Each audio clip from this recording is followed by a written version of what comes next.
I just think that's not productive advice for the public. But I have a different opinion. I recognize I'm in the minority on that point, so I don't mind. The two I've been reversed on, I thought it was right. I still think I was right. But it's okay. You should pull Judge Catlin told me she has a tattoo on her shoulder of all the tattoos in reverse. And I was so she has no tattoos on her shoulder? That'd be so No, she is. That'd be so awesome. But no, she has one here, and her latest check mark was something I helped a felony attorney with. Oh yeah. And she's like, "Look, you guys made it on my shoulder." And we're like, sick. No, I think a couple times. Yeah. She's great. I just for curium, and literally, it's tally marks. I was like, I love that. It's so funny.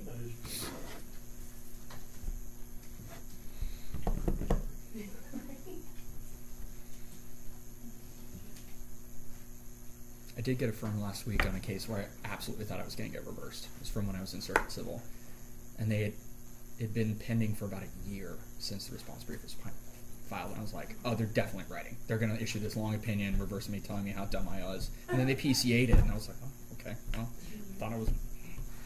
thought I got that one wrong. Just wanted to make you sweat. I guess. I think what probably happened is they were writing on it, and then they couldn't figure out a way to get all three judges like on the same page about the issue, or they got to like the end part of it and they're like, we're not exactly sure this is going to be helpful, and they probably PC'd it. That'd be my guess. Like maybe we think this opinion is just going to muddy the water, and then yeah, of course. One of our new lawyers, Megan Jackwitz. Hi, Ms. Jackwitz. It's nice to meet you. Come on. It's a pleasure to meet you. Nice to meet you. Welcome to the division. Thank you. I would enjoy it, and stick around if you have any questions. I know Mr. Sandler can answer all of them, probably better than I can, but I'm always happy to chat and answer any questions you have as we go through it, okay? Thank you. Yeah, let me know.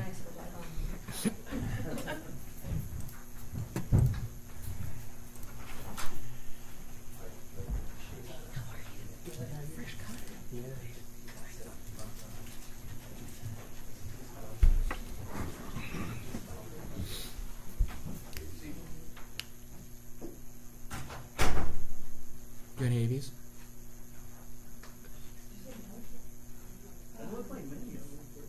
They're all for 16 out there. Well, if anybody shows up, just put it on a sticky and let me know, and we'll call them. And the advocate is out there just waiting on. Okay. She said there seems to be nobody today.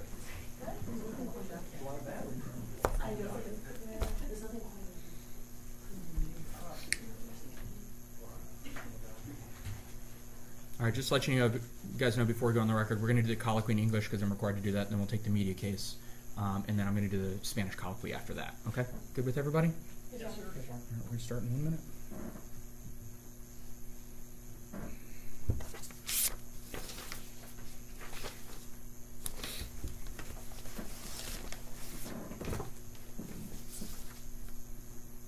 All right. Good afternoon, everyone. This is the first appearance docket for Hillsborough County. Let me take general appearances in the courtroom for the state, please. Mariah Board for the state. And for the public defender. Alan Sandler. But that's okay. We'll take your appearance in just a second. All right. We're going to do the colloquy in English, and we're going to take a case out of order. I appreciate everybody's patience. This is the first appearance docket for Hillsborough County. Florida law requires you're brought before a judge within 24 hours of being arrested to set your bond and establish any other conditions of your release. When I call your name, please stand. I'll read the charges against you and set bond and any conditions of release.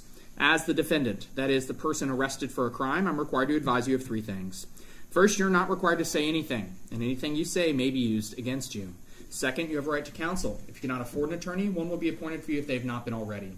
Third, you have a right to communicate with your attorney, family, and friends, and if necessary, you'll be provided a reasonable means to do so. As a condition of release, you may not contact the alleged victim in your case unless I say otherwise. This means that if I order no contact with the victim, you may not communicate with that person in any way, either directly or indirectly through another person. You must also remain 500 feet away from their home and vehicle at all times. You'll receive written notice of these requirements, which remain in effect until a judge says otherwise. Please read them carefully.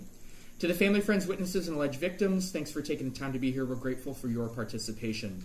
If you are an alleged victim and would like to speak, I'll give you that chance, but anything you say will be under oath and may be used against you in a criminal proceeding for perjury. If you choose to speak, you're required to answer questions from me, the state attorney, the public defender, and any other attorney representing the parties. The first case that I have today is page 83, Silas Sampson. I'll take appearance for the state if your microphone is on, if you don't mind. It is, Your Honor. Okay. Justin Diaz for the state. My co-counsel is Don Hart. All right, and for the defense. Will Knight from the Office of Lisa McLean, the public defender, on behalf of Mr. Sampson. All right, Mr. Sampson, these are add-on charges. You are charged with 3 counts of fleeing to elude high speed with serious bodily injury or death, and 3 counts of reckless driving with serious bodily injury. Mr. Diaz. If I can clarify, so in the original CRA that was issued, the vehicular homicide was charged as a first-degree felony for the aggravation of the leaving the scene. The new CRA has 4 counts of vehicular homicide as a second-degree felony. It doesn't have the leaving the scene allegation. Also, I don't have those charges today. The only charges I have today are the add-on charges on the docket. Right, so you describe them as an add-on, but in the new CRA, there's actually multiple counts beyond what you just said. I'll show you a copy here. No, I understand. These are just additional counts in addition to the original 8 counts that came through, right? Well, I think legally they're different counts. I'll show you here so Your Honor can see. The first VHOM is a first degree. The new VHOMs are second degrees. Okay. The aggravated fleeings are also different. The first aggravated fleeings are under subsection 4B. The new fleeings are under subsection 3B. I don't have those on my docket. Those are not set for first appearance. Well, I assume that we're here because of the new CRA. That's what triggered. We're here on counts 9, 10, 11, 12, 13, and 14, the new charges. Well, I think that may be an error then on the way that the jail might have inputted or the clerk might have inputted. Okay. I think since they are different statute numbers and effectively different. I'm not setting bond or touching pretrial release on counts 1 through 8. If he's been held for a pretrial detention hearing, I don't have those on my docket. I can't reassess those without a motion to reassess those. Well, so I filed a separate motion under the new case number, the 19826, because now there are 2 separate case numbers that have been opened in the clerk's office. So I don't know how they would count as add-on charges if they're in 2 separate case numbers. It's just a terminology. It just means they're new charges out of the same offense. Well, I have spoken to Mr. Knight from the Public Defender's Office. What we were intending to do was today, I believe the Public Defender's Office is going to concede the state's motion for pretrial detention that I had filed under 19826 for 4 counts of VHOM and 6 counts of fleeing to elude high speed with either SBI or death. What's the other case number? The original case number is 19681, and that is the one set in front of Judge Sabella tomorrow.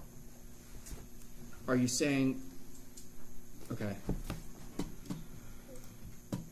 And Judge, just for clarification, the new case number is on, that is the case number for the charges that are on today's first appearance docket. This is the docket I have. I see that. I have a copy as well, and your copy matches my copy. And I have that case number, 19826.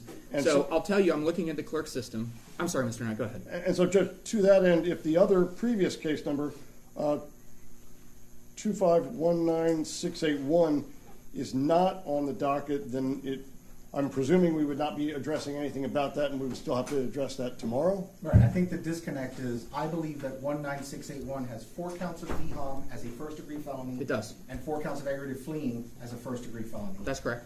And I was under the belief, since the 19681 is opened in response to the new CRA, the new CRA has 4 counts of vehicular homicide, second degree, 3 counts of reckless driving with SBI, a third-degree felony, and 7 counts of fleeing to elude high speed with SBI or death.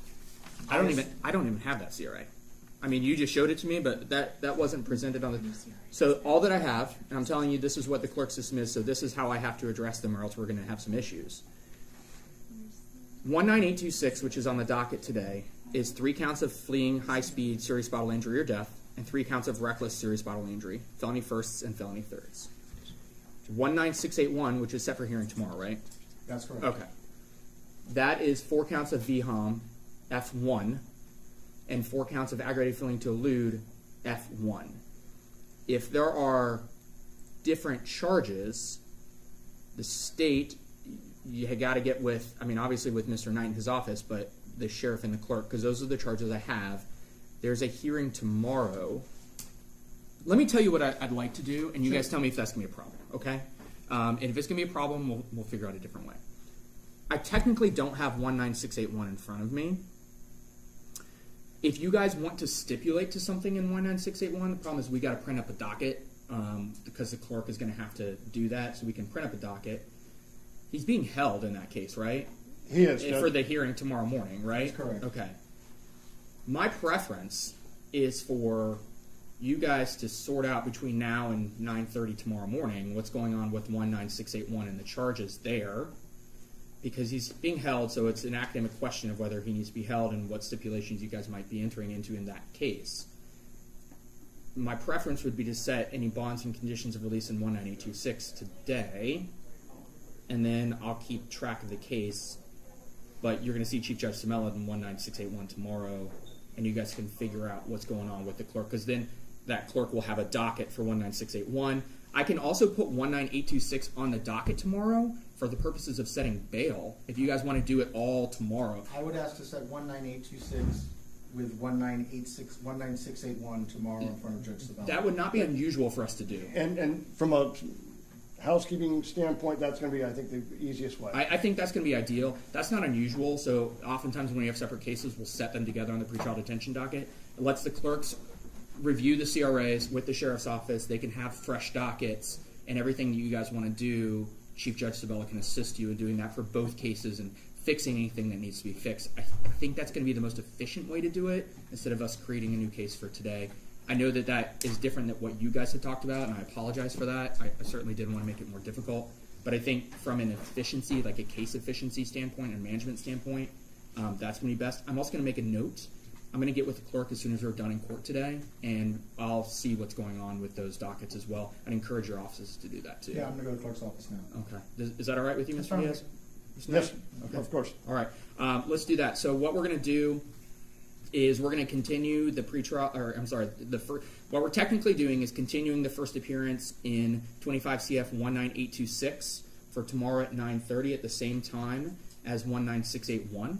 Okay, so that a bonds and conditions of release can be set at that time in conjunction with the other case, which is ordinarily how we would handle issues like this. Good? Thank you. All right. Thank you guys both very much. Thank you. Appreciate your time. Brief recess, everybody.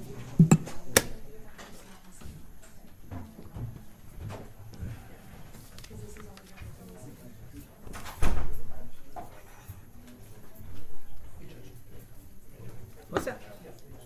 3 o'clock. Okay. Did you hear that? What we were just talking A about? little bit. Okay. We're resetting the. Yeah, so apparently 19681, there's new charges in 19681. So a new CRA came in Yes. that has different charges than were originally put in.